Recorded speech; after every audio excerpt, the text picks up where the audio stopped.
Velkommen til Danszone.dk, Danmarks nye danseportal. Som bruger på Danszone.dk kan du dele din viden om dans med andre danseinteresserede. En af de ting, jeg synes, der er rigtig godt ved Danszone, er muligheden for at lægge ting ind på YouTube med klip af alle mulige forskellige slags dans, som jeg kan bruge som inspiration til min egen undervisning.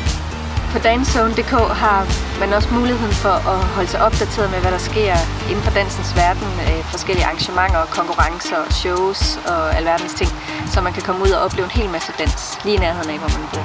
Jeg har selv lagt en video ind via YouTube, som er fra Salsa på Park Café i København.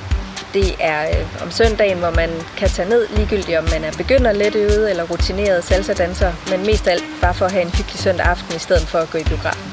Jeg har for eksempel også lagt et link ind til en hjemmeside til et dansefirma, der hedder Swingtime, som hvert år, et par gange om året faktisk afholder Vild med Dans uge på La Santa Sport. Og jeg har selv været instruktør dernede, og det er rigtig, rigtig hyggeligt og en super god måde at møde nye mennesker på og lære at danse lige fra starten. Det vil sige, at man kan danse når som helst og hvor som helst, ikke? Også ude på græsplænen, så det er bare om at komme i gang derhjemme. Danszone.